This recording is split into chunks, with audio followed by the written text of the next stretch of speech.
Hola, antes que todo un cordial saludo, le habla el doctor David Mauricio Escalona Quintero. Voy a hacer una ponencia que se denomina el rol del tutor académico universitario, una mirada neuroeducativa y transpersonal. Esto es producto del artículo científico para el postdoctorado Las neurociencias y el paradigma transpersonal en la aspectualidad del ser, en la Corte 2025. Para nadie es un secreto, nosotros como investigadores o tutores o profesores universitarios, que cuando nos topamos o cuando enfrentamos el proceso de trabajo de grados, ese síndrome de todo menos tesis, encontramos durante el estudiantado una serie de factores que nos hace tomar en cuenta este tema. Y en el paradigma actual estamos atrapados, muchos de los docentes están atrapados en lógicas burocráticas y productivistas, o sea, de producir sin conocimiento a veces.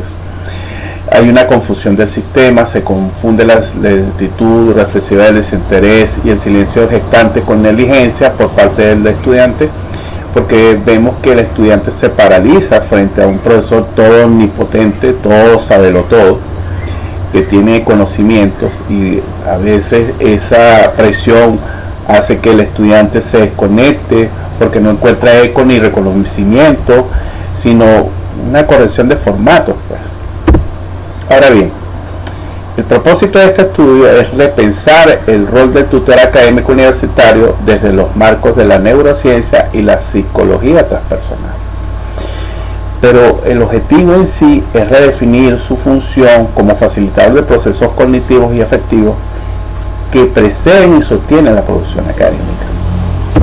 En ese contexto tenemos una ruta metodológica de la cual se valió el artículo científico para su desarrollo. Primero instancia, tenemos que se trabajó bajo el paradigma interpretativo transpersonal, el cual se evidencia bajo un enfoque cualitativo, que es la progresión de las personas en las partes cualitativas.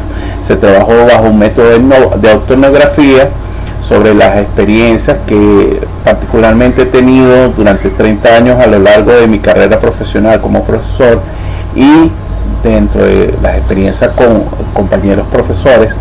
Y la técnica que se utilizó fue la meditación narrativa y la observación reflexiva, que permitió mirar la historia como un testigo compasivo, haciendo caso a lo que dicen los autores Edson y White y Roccord en 1992. Partiendo de la biología del miedo, el cerebro, cuando se encuentra bajo un esquema de estrés, no permite pensar con esa eficacia que algunos quisiéramos. Entonces, cuando el cerebro está bajo un estrés crónico, prioriza la supervivencia, como nosotros como encima del eslabón de la cadena de animales. Podríamos decir que hay vemos al tutor como una amenaza simbólica, y hay una respuesta fisiológica donde se inhibe la corteza prefrontal, la función ejecutiva, como ilumina aquí este gráfico, y existe ese bloqueo. El estudiante no se paraliza por incompetencia, sino por una supervivencia neurológica.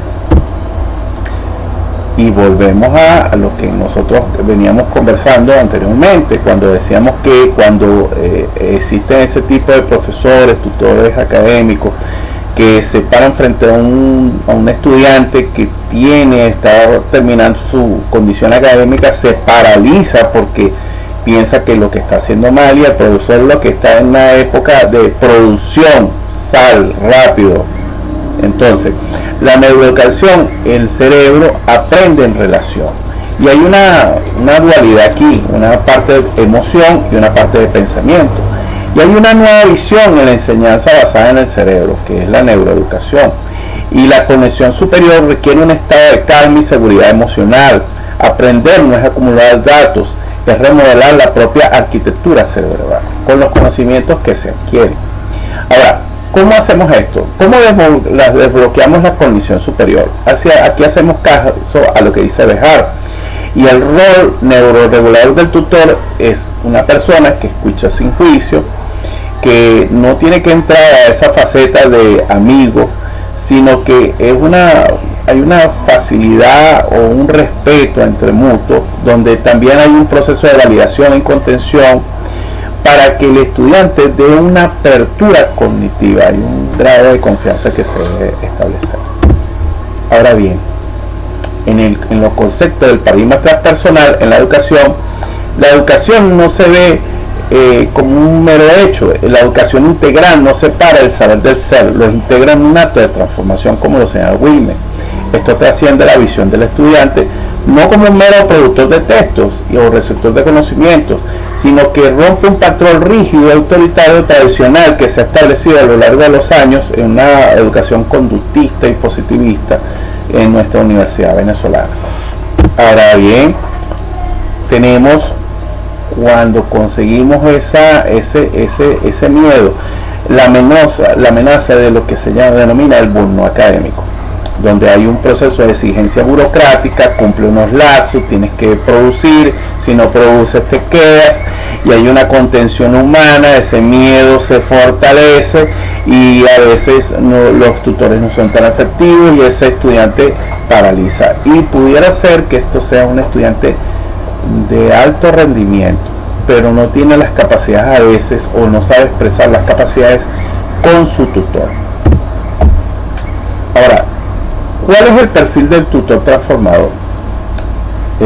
Vemos que hay un tutor burocrático que corrige formatos, mide plazos, juzga e impone, ve el silencio como un vacío, o sea, no tienes conocimiento, y un rol del tutor transformador: reconoce el potencial, escucha los silencios, sostiene y confía, y ve el silencio como gestación, como pensamiento. Es una persona que moldea. Y como pensamiento final, debemos tener en cuenta que el tutor compasivo, un neuroeducado transpersonalmente consciente, es sin duda la figura más revolucionaria que puede existir en la universidad. Este tutor compasivo quizás es el único puente que aún queda entre el conocimiento y el alma. Educar, en esencia, es creer que el otro hasta que el otro pueda creer en sí mismo. Muchas gracias y espero que sea de su disfrute.